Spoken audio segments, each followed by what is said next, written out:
Hello， 大家好，欢迎收看慢食慢语。今天我们来做大馒头。普通的白馒头好像有一点单调，所以今天做的是牛奶燕麦馒头。加入牛奶和燕麦会让馒头特别香甜。首先我们来做一个酵头，在大碗中放入面粉、酵母，我用的是速溶酵母，细砂糖，然后牛奶。这里我用的是类似于波兰酵头的做法，在之前的全麦乡村面包里头有详细介绍过这种酵头。随便的混合成面糊。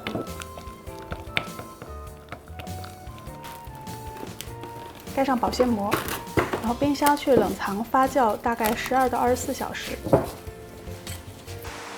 也就是隔夜或是隔天，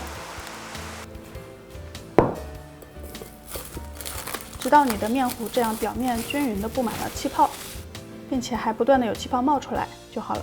下面就来正式的揉馒头的面团，把酵头倒入面粉中。放入酵母还有糖，注意酵母一定不要直接和糖接触哦，会让酵母失活的。先粗略的混合一下，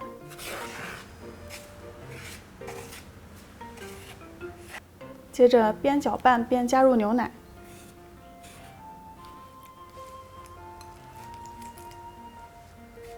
一直到所有的面粉都变成这种雪花状，然后开始揉面团。这样粗粗的揉成一个大致成型的面团之后，就把燕麦片倒进去。我用的是这种整粒的燕麦片，如果你想要即食的那种比较碎的燕麦片也行。因为市面上各种燕麦片的种类很多，关于如何选择燕麦片，我写过一篇很详细的文章，大家可以去我的微信里头查看。把燕麦片揉进这个馒头的面团中，直到它分布均匀，表面比较光滑。盖上保鲜膜，醒面大概20分钟。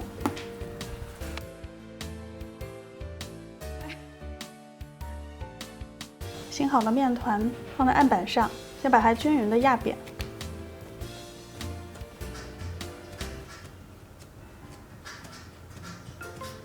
然后用擀面杖把它擀成一个椭圆形的面片。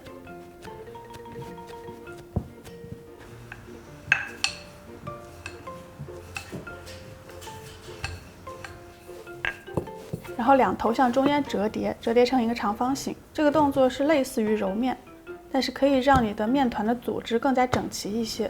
在做馒头的时候，这是一个很好的揉面的手法。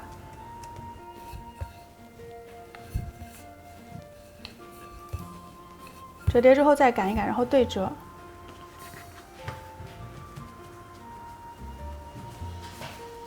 然后再醒面5分钟。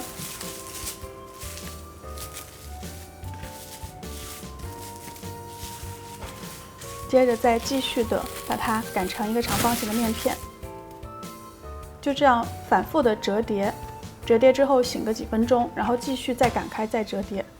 这个步骤你可以重复3到5次，这样你的馒头的面团就会被你揉得非常的均匀，而且组织非常整齐，直到你感觉这个面团的表面已经非常的光滑不粘手，这时候就可以最后的把它擀成一张长方形的面片，然后从一头卷起，卷成一个粗细均匀的长筒状。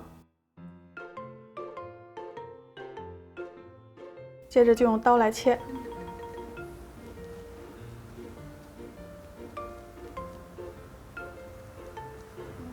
切好的馒头的切面，你可以看到是这样，上面有一圈一圈的卷起的纹路，但是内部是非常均匀细腻，也没有什么气泡的。接着准备蒸馒头了。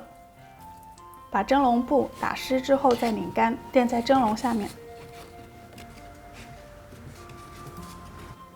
切好的馒头均匀的排布上去，每一个馒头之间都要保留足够的空隙，因为后面它们还会长大。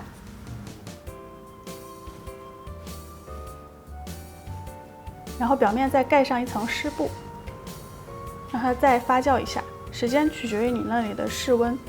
大概需要半个到1个小时，一直到馒头的体积大概长到1.5到2倍大的时候，就开始蒸了。蒸馒头注意一定要冷水下锅，在这个水从冷水到煮开的过程中，会进一步帮助这个馒头体积增大。等水开之后，蒸12到15分钟。关火之后，注意一定不要立即开锅，要等上大概1分钟，这样可以防止你的馒头塌陷。现在白白胖胖的牛奶燕麦馒头就蒸好了。加入了整粒的燕麦颗粒，会让馒头的表面看起来没有那么光滑，但是我更喜欢这种一粒一粒的燕麦嵌入其中，你吃的时候会咬到它，而且能很明显的咀嚼到燕麦的口感，吃起来有淡淡的自然的甜味儿，跟你在外面能够买到的馒头口味上会有很大的区别哦。自己做的牛奶燕麦馒头会有很浓郁的牛奶香味儿，还有很天然的淡淡的甜味儿，希望你们喜欢。如果喜欢我的节目或者我本人呢，不要忘记点赞、订阅、关注、评论、转发、投硬币、投香蕉。谢谢收看，咱们下周再见，拜拜。